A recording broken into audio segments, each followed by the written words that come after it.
وصال سے 3 روز قبل جب حضور اکرم صلی اللہ علیہ وآلہ وسلم ام المومنین حضرت میمونہ رضی اللہ تعالیٰ عنہ کے گھر تشریف فرما تھے، ارشاد فرمایا میری بیویوں کو جمع کرو۔ تمام ازواج مطہرات جمع ہو گئی تو حضور اکرم صلی اللہ علیہ وآلہ وسلم نے دریافت فرمایا کہ تم سب مجھے اجازت دیتی ہو کہ بیماری کے دن میں عائشہ کے ہاں گزار لوں؟ سب نے کہا اے اللہ کے رسول آپ کو اجازت ہے۔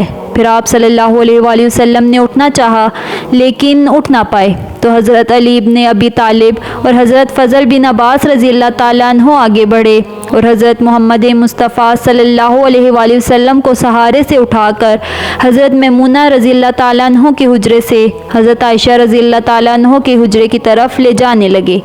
اس وقت صحابہ کرام رضی اللہ تعالیٰ عنہ نے حضور اکرم صلی اللہ علیہ وآلہ وسلم کو اس بیماری اور کمزوری کی حالت میں دیکھ کر گھبرانے لگے اور ایک دوسرے سے پوچھنے لگے کہ رسول اللہ صلی اللہ علیہ وآلہ وسلم کو کیا ہو گیا ہے، رسول اللہ صلی اللہ علیہ وآلہ وسلم کو کیا ہو گیا ہے۔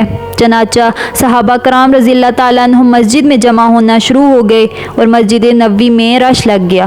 ان حضرت صلی اللہ علیہ وآلہ وسلم کا پسینہ شدت سے بہہ رہا تھا۔ حضرت عائشہ رضی اللہ تعالیٰ عنہ فرماتی ہیں میں نے اپنی زندگی میں کسی کا اتنا پسینہ بہتے نہیں دیکھا، اور فرماتی ہیں میں رسول اللہ صلی اللہ علیہ وآلہ وسلم کے دستے مبارک کو پکڑتی اور اس کو چہرے اقدس پر پھیرتی، کیونکہ رسول اللہ صلی اللہ علیہ وآلہ وسلم کا ہاتھ میرے ہاتھ سے کہیں زیادہ محترم اور پاکیزہ تھا۔ مزید فرماتی ہیں کہ رسول اللہ صلی اللہ علیہ وآلہ وسلم سے یہ ورد سنائی دے رہا تھا لا الہ الا اللہ، بے شک موت کی بھی اپنی سختیاں ہیں۔ اسی اثنا میں مسجد سے ان حضرت کے بارے میں خوف کی وجہ سے شور بڑھنے لگا۔ نبی پاک صلی اللہ علیہ وآلہ وسلم نے فرمایا یہ کیسی آوازیں ہیں؟ عرض کیا گیا حضور یہ لوگ آپ کی حالت کی وجہ سے خوفزدہ ہیں۔ ارشاد فرمایا مجھے ان کے پاس لے چلو۔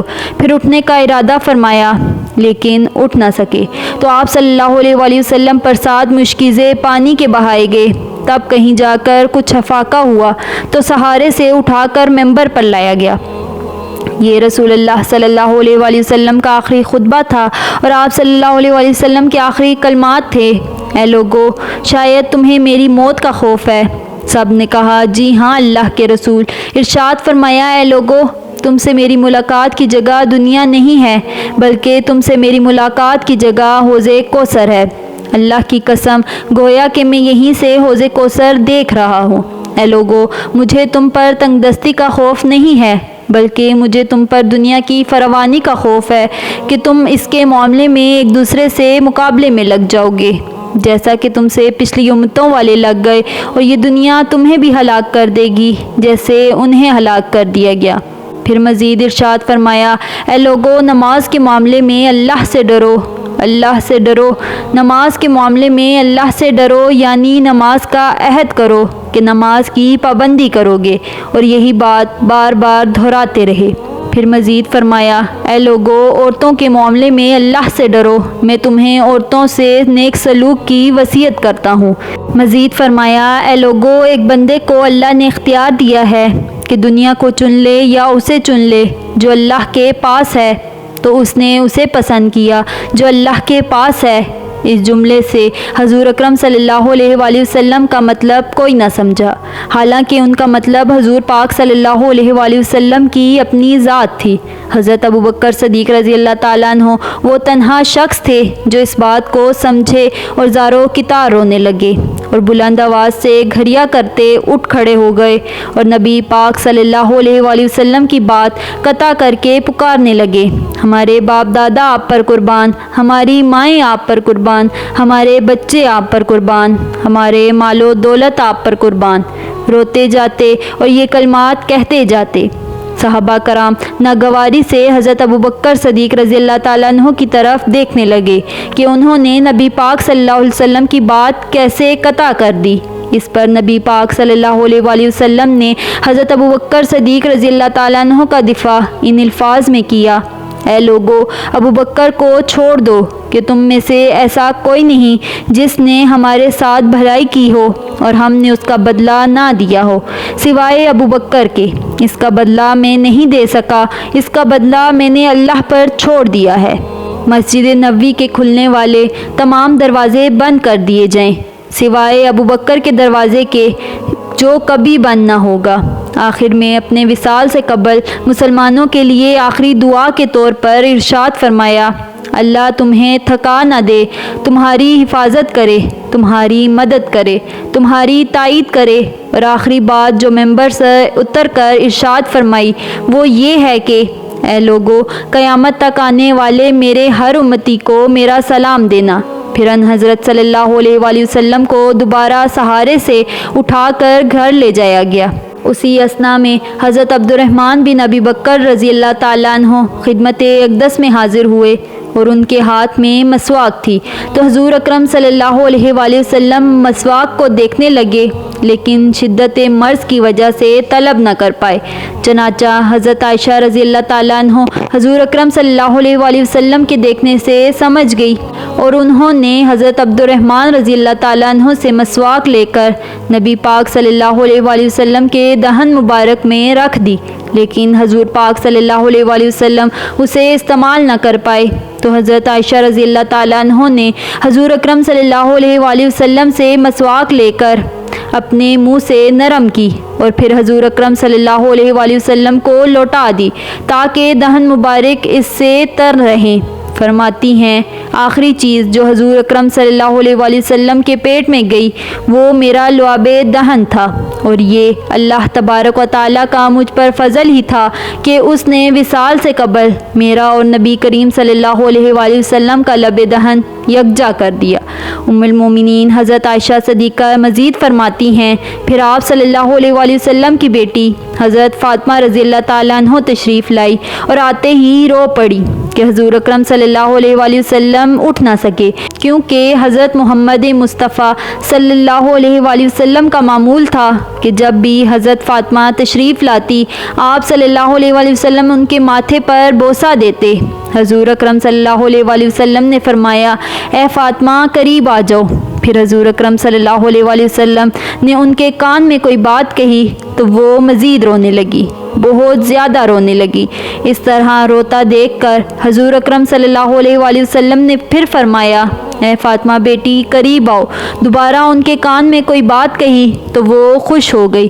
حضور اکرم صلی اللہ علیہ وآلہ وسلم کے وصال کے بعد میں نے حضرت فاطمہ رضی اللہ تعالیٰ عنہ سے پوچھا تھا کہ وہ کیا بات تھی جس سے روئی اور پھر خوشی کا اظہار کیا تھا۔ حضرت فاطمہ رضی اللہ تعالیٰ عنہ کہنے لگی کہ جب پہلی بار میں قریب گئی تو فرمایا فاطمہ میں آج رات دنیا سے کوچ کرنے والا ہوں، جس پر میں رو دی۔ دوسری بات جب آپ نے مجھے بے تحاشا روتے دیکھا تو فرمایا فاطمہ میرے اہل و عیال میں سب سے پہلے تم مجھے آ کر ملو گی، جس پر میں خوش ہو گئی۔ حضرت عائشہ فرماتی ہیں پھر ان حضرت نے سب کو باہر گھر سے بھیج کر مجھے فرمایا عائشہ میرے قریب آ جاؤ۔ ان حضرت نے اپنی زوجہ مطہرہ کے سینے پر ٹیک لگائی اور اپنا ہاتھ آسمان کی طرف بلند کر کے فرمانے لگے مجھے وہ اعلیٰ اور عمدہ رفاقت پسند ہے، میں اللہ کے انبیاء، صدیقین، شہداء اور صالحین کی رفاقت کو اختیار کرتا ہوں۔ حضرت عائشہ صدیقہ رضی اللہ تعالیٰ عنہ فرماتی ہیں مجھے معلوم ہو گیا کہ انہوں نے آخرت کو چن لیا ہے۔ جبرائیل امین علیہ السلام خدمت اقدس میں حاضر ہوئے اور گویا ہوئے یا رسول اللہ ملک الموت دروازے پر کھڑے ہیں اور اندر آنے کی اجازت طلب کر رہے ہیں۔ آپ سے پہلے انہوں نے کسی سے اجازت نہیں مانگی۔ آپ صلی اللہ علیہ وآلہ وسلم نے فرمایا جبرائیل انہیں اندر آنے دو۔ ملک الموت نبی کریم صلی اللہ علیہ وسلم کے گھر تشریف لے گئے اور فرمایا السلام علیکم یا رسول اللہ، مجھے اللہ نے آپ کی چاہت جاننے کے لیے بھیجا ہے کہ کیا آپ دنیا میں رہنا چاہتے ہیں یا اللہ کے پاس جانا چاہتے ہیں؟ فرمایا مجھے اعلیٰ اور عمدہ رفاقت پسند ہے۔ ملک الموت ان حضرت صلی اللہ علیہ وآلہ وسلم کے سرہانے کے قریب کھڑے ہوئے اور کہنے لگے اے پاکیزہ روح، اے محمد بن عبداللہ کی روح، اللہ کی رضا اور خوشنودی کی طرف روانہ ہو، راضی ہونے والے پروردگار کی جانب جو غضبناک نہیں۔ حضرت عائشہ صدیقہ رضی اللہ تعالیٰ عنہ فرماتی ہیں پھر حضرت محمد صلی اللہ علیہ وآلہ وسلم کا ہاتھ نیچے ہو گیا اور سر مبارک میرے سینے پر بھاری ہونے لگا۔ میں سمجھ گئی ان حضرت صلی اللہ علیہ وآلہ وسلم کا وصال ہو گیا ہے۔ مجھے اور تو کچھ سمجھ نہیں آیا تو میں نے اپنے حجرے سے نکلی اور مسجد کی طرف کا دروازہ کھول کر کہا رسول اللہ صلی اللہ علیہ وآلہ وسلم کا وصال ہو گیا ہے، رسول اللہ صلی اللہ علیہ وآلہ وسلم کا وصال ہو گیا ہے۔ مسجد آہوں سے گونجنے لگی۔ ادھر حضرت علی جہاں کھڑے تھے وہیں بیٹھ گئے، پھر ہلنے کی طاقت نہ رہی۔ ادھر عثمان بن عفان معصوم بچوں کی طرح ہاتھ ملتے رہے اور سیدنا حضرت عمر رضی اللہ تعالیٰ عنہ تلوار بلند کر کے کہنے لگے خبردار جو کسی نے کہا کہ رسول اللہ کا وصال ہو گیا ہے، میں ایسے شخص کی گردن اڑا دوں گا۔ میرے آقا تو اللہ سے ملاقات کرنے گئے ہیں جیسے موسیٰ علیہ السلام اپنے رب سے ملاقات کو گئے تھے، وہ لوٹ آئیں گے، بہت جلد لوٹ آئیں گے۔ اب جو وفات کی خبر اڑائے گا میں اسے قتل کر ڈالوں گا۔ اس موقع پر سب سے زیادہ صبر کرنے والی شخصیت حضرت ابوبکر صدیق رضی اللہ تعالیٰ عنہ کی تھی۔ آپ حجرہ نبوی میں داخل ہوئے، رحمت للعالمین حضرت محمد مصطفیٰ صلی اللہ علیہ وآلہ وسلم کے سینے مبارک پر سر رکھ کر رو دیے، کہنے لگے اے میرا پیارا دوست، ہائے میرا مخلص ساتھی، ہائے میرا محبوب، ہائے میرا نبی۔ پھر ان حضرت کے ماتھے پر بوسہ دیا اور کہنے لگے یا رسول اللہ آپ پاکیزہ جیے، اور پاکیزہ اس دنیا سے رخصت ہو گئے۔ حضرت ابوبکر صدیق رضی اللہ تعالیٰ عنہ باہر آئے اور خطبہ دیا جو حضرت محمد مصطفیٰ صلی اللہ علیہ وآلہ وسلم کی عبادت کرتا ہے سن رکھے ان حضرت صلی اللہ علیہ وآلہ وسلم نے دنیا سے پردہ فرما لیا ہے، اور جو اللہ کی عبادت کرتا ہے وہ جان لے کہ اللہ کی ذات ہمیشہ زندگی والی ہے جسے موت نہیں۔ حضرت عمر رضی اللہ تعالیٰ عنہ کے ہاتھ سے تلوار گر گئی۔ عمر رضی اللہ تعالیٰ عنہ فرماتے ہیں پھر میں کوئی تنہائی کی جگہ تلاش کرنے لگا جہاں اکیلا بیٹھ کر رو دوں۔ ان حضرت صلی اللہ علیہ وآلہ وسلم کی تدفین کر دی گئی۔ حضرت فاطمہ رضی اللہ تعالیٰ عنہ فرماتی ہیں تم نے کیسے گوارا کر لیا کہ نبی پاک صلی اللہ علیہ وآلہ وسلم کے چہرے مبارک پر مٹی ڈالو۔ پھر کہنے لگی ہائے میرے پیارے بابا جان اپنے رب کے بلاوے پر چل دیے، ہائے میرے پیارے بابا جان جنت الفردوس میں اپنے ٹھکانے کو پہنچ گئے۔ صلی اللہ علیہ وآلہ وسلم پر اللہ تعالیٰ کی لاکھوں کروڑوں نعمتیں اور رحمتیں نازل ہوں۔